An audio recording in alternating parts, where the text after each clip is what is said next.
E aí, pessoal, tudo bem? Acordei mais cedo do que eu esperava e eu tô aqui com o segundo vídeo antes da hora que eu deveria ter acordado hoje. É, A gente tem dois comentários ocultos aqui, e como eles foram ocultos, eu não vou ser arrombado de falar o nome da pessoa que comentou, mas é alguém que eu agradeço muito por estar presente com comentários que me fazem pensar e me fazem crescer. Teve um outro comentário de outros de vocês que me faz pensar bastante, que me faz crescer, que eu vou usar para explicar, para entrar nesse ponto.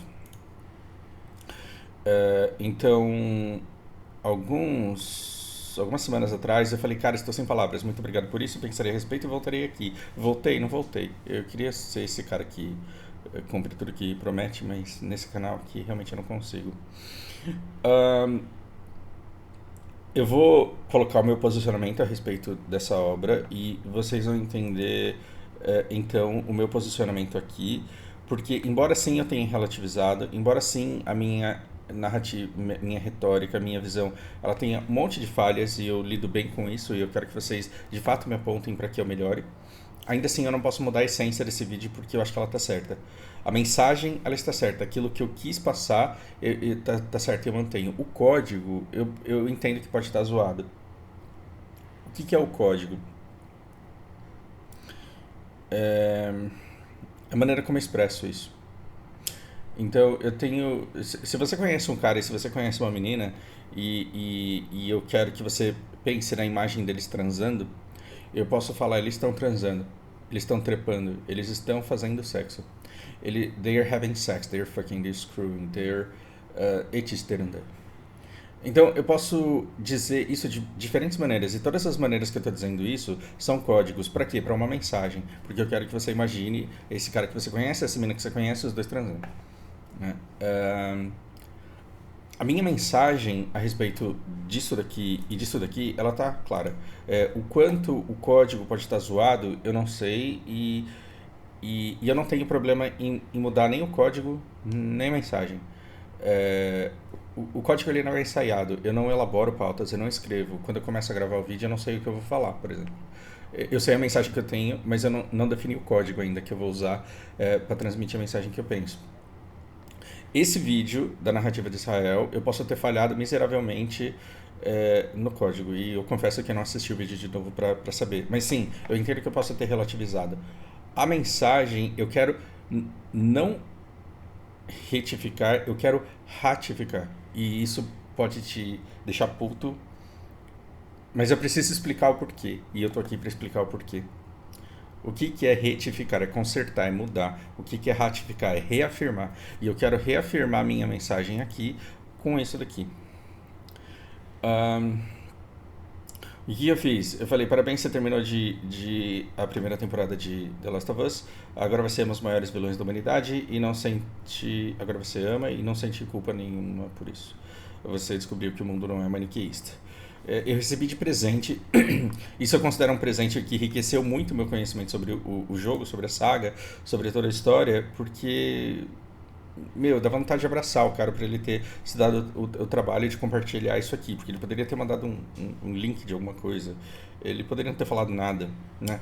E aqui o que eu descubro? Eu descubro que The Last of Us 1, ele foi uma obra completa em si, assim como essa série aqui. Assim como. Porque o único objetivo dessa série aqui é que você chegue no final e entenda tudo o que estava acontecendo. E a série é isso, é esse presente. Se os caras quiserem fazer uma continuação dessa série, eles vão cagar tudo, porque eles vão ter que continuar a partir do ponto final cuja continuação não vai ter absolutamente nada a ver com essa coisa maravilhosa que foi criada.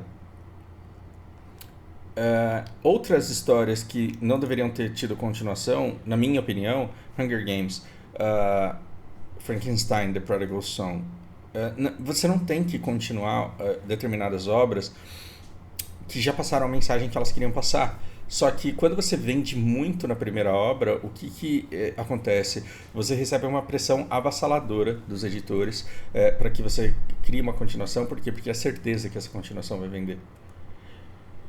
E se você já terminou a obra, a sua motivação, ela deixa de ser encantar pessoas e passa a ser engajar mais pessoas para que aquilo dê mais dinheiro. E aí você já deixou de trabalhar pela sua natureza, você já deixou de trabalhar pela sua paixão e você passa a trabalhar pela grana. Infelizmente a gente vive nesse mundo. E é por isso que eu digo que eu não tenho problema nenhum em dropar seriado, eu não tenho problema nenhum em dropar sagas que eu amo. E eu vou deixar muito vocês pausarem isso daqui para vocês se enriquecerem com tudo que ele diz. E basicamente o que ele diz é, cara, assim como o The Hunger Games que você amou, assim como Frankenstein que você amou, e assim como essa história aqui que você amou, The Last of Us ele não precisava ter tido uma continuação, mas quando eles fizeram a continuação, eles quiseram chocar e eles quiseram transformar tudo. E eles quiseram fazer do conflito, do ressentimento de quem tinha jogado o 1 e do ressentimento de quem começou um depois do 2, eles quiseram dividir as pessoas e fazê-las discutir em podcasts e fazê-las tretarem, dividir a comunidade para gerar ódio, porque. Não ódio, né? Mas discordância, gerar discordância para que o ruído dessa discussão alimentasse a publicidade do jogo. E eles conseguiram, olha só que interessante. Então, só que o Rage ele tá tão, eu não sei se eu leio isso como Rage ou como Age TV, ele tá tão passional a respeito da obra que ele tanto gosta e que foi tão importante para ele, que ele rejeita completamente a continuação da história que foi escrita por uma outra pessoa, com outros objetivos. E ele fala, cara, o meu personagem, ele não é vilão. Ele foi construído vilão a partir disso. Eu tenho um interesse mercadológico na construção desse personagem. E você tem todo o direito de pensar nisso, só que quando eu chego depois de tudo isso feito, e eu analiso a obra, o universo que foi criado, não estou falando do interesse mercadológico, da construção da narrativa, da história do segundo jogo. Eu estou falando do universo que foi criado, o universo está pronto. Quando você analisa esse universo pronto, depois, né, dele pronto, você vê que existe uma briga que você não quer que aconteça, porque agora os dois lados eles têm o seu ponto, embora um deles seja muito forçado para quem viveu o Last of Us 1 quando ele era o único que existia, mas você vê que foi criado um mundo que é coerente e que acontece uma briga que você não quer que aconteça, porém onde os personagens eles não são construídos com essa temática de vilão e de anti-herói, e você é forçado a entender a motivação de cada um, e que quando elas se encontram, elas não têm outra opção a não ser fazer aquilo que elas fizeram. Essa parte ela é muito importante. As partes envolvidas, elas não têm outra opção a não ser fazer aquilo que elas fizeram. Se acontece uma barbaridade como a gente vê na televisão, na escola da Lana, eu não quero saber a história do cara que entrou nessa escola. Eu vou matar esse cara. Eu vou preso, eu vou arcar com as consequências pro resto da vida do que vai acontecer. Mas aí depois, você percebe que não adianta você vir aqui e falar assim, não, mas o Fausto era um cara antes disso, você tem que entender que ele... Sabe o que acontece? É porque... E a história do outro cara, ela pode ser uma história completamente diferente e aquilo que não tem justificativa. Não tem justificativa. A gente não está falando de lado bom, de coisa boa. E talvez o exemplo da escola seja um extremo. Quando você vai para narrativa, um transtorno mental exime a pessoa daquilo que ela fez? Não exime, só que essa pessoa não pode ser deixada na sociedade. Só que explica. Existem coisas que não eximem a pessoa do erro que ela comete. Existem coisas que não fazem com que seja aceitável, perdoável, justo, honesto aquilo que a pessoa faz, mas explica as motivações dela. E quando eu aponto o problema da narrativa de Israel, é porque o comportamento desses dois aqui é como o do rei. Eles estão falando, vocês estão viajando, não tem Abby. Não tem perspectiva de Abby que justifique os caras odiarem o meu Joe. O que esses dois aqui eles estão falando é basicamente isso. Todo o resto tá errado. Todo o resto tá errado porque nós somos odiados e porque nós sofremos. E porque nós sofremos, nós temos o direito de tudo. Veja, a Ellie sofreu, o Joel sofreu pra caralho. Agora a Abby sofreu. Sim. Ah, mas você tem que entender que a minha dor é maior. A sua dor ser maior não invalida a dor do outro e não invalida as motivações do outro. Então, por isso que The Last of Us ela é uma obra tão impressionante. Talvez o maior jogo que.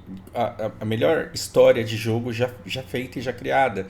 E desculpa, Reid, mas a grandeza de The Last of Us ela só é dada pela completude da obra. Ou seja, se ele parasse no um, ele não seria o jogo com uma história que tem a importância que ele tem, não só para o mundo dos jogos. Eu acho que é um marco histórico aí, esse jogo que a gente tem em nível de importância e na quantidade de caldo, de suco que dá para extrair espremendo essa história. Dá para você tirar muito conhecimento do mundo a partir da história de um joguinho, mesmo que você odeie essa história. Por quê? Porque você foi colocado de um lado. O que eu tô querendo explicar para vocês é que se duas pessoas com o potencial intelectual desses caras tivessem nascido do outro lado, eles não falariam o idioma que eles estão falando com vocês. Eles teriam possivelmente um conhecimento parecido com o que eles têm, só que ele teria o viés do outro lado. E esse viés do outro lado, ele também tem uma carga de sofrimento que você pode dar uma de Anderson e falar assim, não, cara. E eu amo o Anderson. Mas o que ele diz? Olha como existe amor na discordância, né? Percebam como existe amor na discordância. O Anderson ele fala assim, cara, o sofrimento da Abby, por mais que ela seja legal e por mais que seja um bom personagem, ele não chega nem de perto ao sofrimento da Ellie. Eu falo, opa, na verdade isso não importa. O sofrimento das duas, as duas são parte do sofrimento da outra. E a gente não queria que a história tivesse sido assim, mas a história foi assim. E a única maneira que você tem de quebrar o ciclo é sendo o otário que se fode mais. Tem um filme do Rodrigo Santoro que é parte de uma obra maravilhosa e é real. O nosso Brasil, ele dá histórias reais que são melhores do que inúmeras histórias de ficção. Só que eu não vou lembrar o nome desse filme, eu não vou lembrar o nome disso. Mas são duas famílias do sertão nordestino que começam um ciclo de ódio que dura gerações. Teve um cara de uma família que matou o cara de outra família por disputa de terra, sei lá por que caralho. E aí o que acontece? A vingança. O outro vai lá e mata alguém. E o código de honra deles faz com que eles tenham que se vingar. Então você se vinga da morte do último que morreu. Então isso se perdura por gerações. E aquelas famílias elas são tremendamente machucadas. Por quê? Porque de tempos em tempos elas perdem alguém que elas amam muito. E crianças morrem nesse processo de vingança. E precisa vir alguém de fora e falar assim: alguém vai ter que ser o otário. Você vai ter que entender que a grandeza do seu sofrimento não implica que você queira causar no outro um sofrimento maior só porque ele merece, porque ele causou uma dor em você. E o André, ele pode até estar certo no sentido de Israel está fazendo o que pode para não causar mais dor, só que ele está tentando se fortalecer tanto ao ponto de não poder ser atacado. E aí ele interrompe esse ciclo de dor porque aí ele não ataca mais ninguém. Esse ponto é extremamente válido. O que o André está dizendo? Que Israel está tentando se tornar Tom Bombadil. Só que é muito fácil você se tornar Tom Bombadil quando você, historicamente, não se sabe quem você atacou, quem você marcou, quem você traumatizou. Tolkien não nos dá um passado de Tom Bombadil pra gente saber se ele foi arrombado ou não. Só que Israel já passou desse ponto. Israel, por tanto ter sofrido, ele causou muito sofrimento. E esse sofrimento que ele foi causado, ele é somente uma fração de tudo aquilo que ele ia receber. Mas Mas você pode dizer que ele não causou? Não, não pode. Ele causou sofrimento. Tudo aquilo de, veja bem, o Irã ele financia Iêmen, o Irã financia... Israel fez exatamente a mesma coisa, com a diferença de que ele ganhou. E quem guarda mais ressentimento? Quem ganhou ou quem perdeu? Você pode ganhar uma guerra, só que você vai ter que lidar com os derrotados da guerra. E por isso que eu digo que é lindo esse ditado que diz que uma sociedade ela vale tanto quanto ela cuida dos perdedores. E esse é o problema desse neoliberalismo desenfreado que está gerando o mundo que a gente vive. Porque está todo mundo pensando em ganhar. Como que eu ganho mais? Porque eu vou ser o mais respeitado quando eu for o Elon Musk. Quanto mais bilionário eu for, mais vencedor eu vou ser. E o problema não é ser bilionário. O problema é construir uma sociedade com esses bilhões que não se preocupa com os perdedores. E quando você não se preocupa com os perdedores, o que você gera? Um bando de ressentido que agora está alimentando o canal de Red Pill, que agora está alimentando o canal de feminista, que agora está alimentando o ódio, que está alimentando o canal de comunista, de um monte de gente que queria que o mundo fosse diferente do que é. E todas essas pessoas que são cooptadas, além de ajudarem como membros e fazendo donates e pix, além de enriquecerem esses canais, eles ainda servem de munição, porque eles são armas vivas. Existe um poderio militar que vai além das armas nucleares, porque as armas nucleares é como se elas não existissem, porque elas não podem ser usadas, agora as pessoas podem. Você faz um canal, você gera um puto engajamento, você investe muita grana em Cambridge Analytica, você forma consenso, opinião, e todas essas pessoas elas são armas na sua mão, você pode mandar ela para a porta dos quartéis. Passar vergonha. Então, essa criação da narrativa é uma coisa muito grande e assim, o problema é que o lado certo não importa. Então, eu estou tentando me imaginar numa mesa, conversando com o Reid, com o Anderson e com você que apagou os comentários, portanto eu não quero dizer teu nome. Mas eu estou imaginando uma conversa com vocês três e dizendo o seguinte, olha, tem um lado que sofreu muito mais nessa história. Então, Israel está para Eli, de acordo com Anderson, assim como o resto do Oriente Médio está para Abby, de acordo com a perspectiva do Anderson de que Eli sofreu muito mais, portanto, ela merece o papel de protagonista da história porque é dela que eu gosto. E aí sinto muito Abby porque você sofreu pra caralho, mas eu não te perdoo por você causar tanto sofrimento na vida da outra. E quando eu digo que o mundo ele não é maniqueísta, é que a única maneira que você tem de tornar o mundo menos arrombado é falar, escuta, Rodrigo Santoro, no filme dessa obra maravilhosa brasileira que eu esqueci o nome, você só vai conseguir proteger a sua família o dia que você engolir o seu orgulho e falar, escuta, uma pessoa da minha família não será vingada.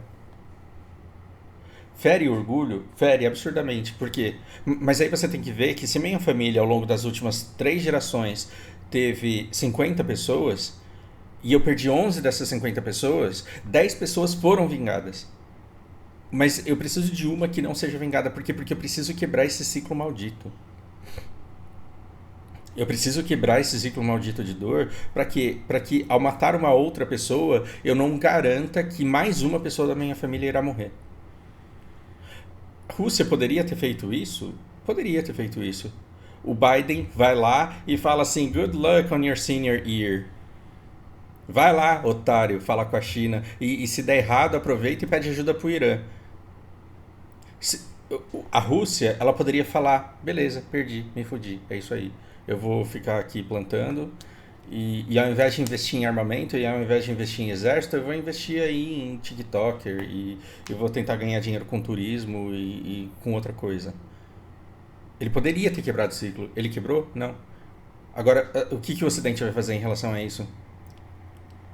Você tá vendo que quando a gente abre os jornais que não enviesados, quando a gente abre um jornal que não seja um cara que tá falando, olha lá, o Putin tá fudido, coitado, tá prestes a desistir, porque a munição dele tá acabando. Por quê? Porque a Ucrânia é democrática, é virtuosa.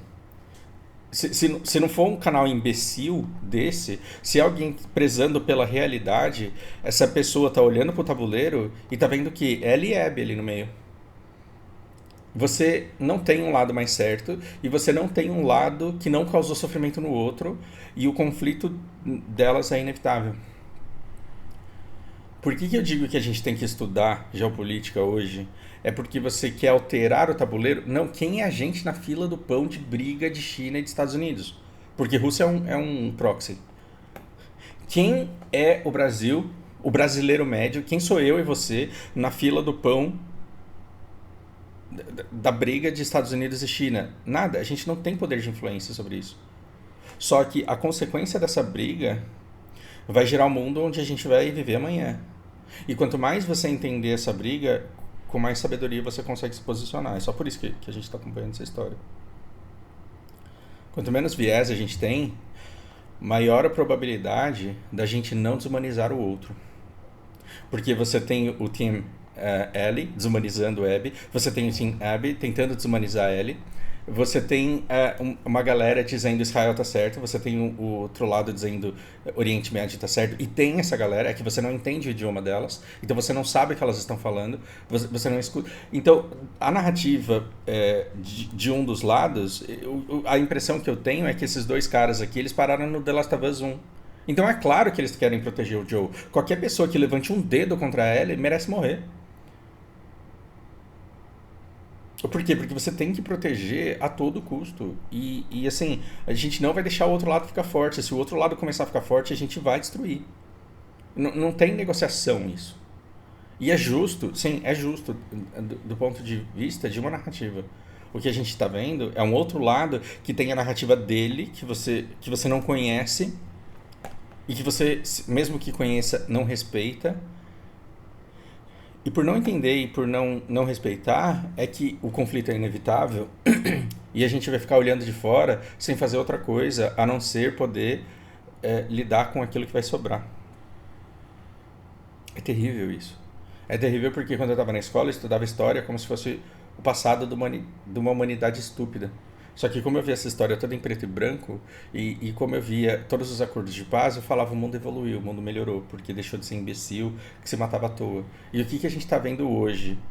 Que a humanidade continua imbecil e vai continuar imbecil, e que a gente vai continuar fazendo guerras, e que a gente vai continuar tendo que lidar com o que sobra. Só que se em algum momento a gente não começar a quebrar os ciclos, aí a humanidade ela vai continuar não pensando em como que a gente dá sobrevida ao planeta, como que a gente protege os recursos naturais do planeta, como que a gente controla a nossa população e a exploração dos recursos, para que a gente consiga deixar o mundo menos arrombado para os nossos netos. Não, o que a gente está fazendo? A gente está pensando qual que vai ser a próxima vingança. E nisso de como que vai ser a próxima vingança, a gente coloca em risco o que a gente levou tanto tempo para construir. Que mundo que a gente vai deixar pra Lana e pras amiguinhas dela? O que eu tô vendo é a garantia. O que eu falei aqui?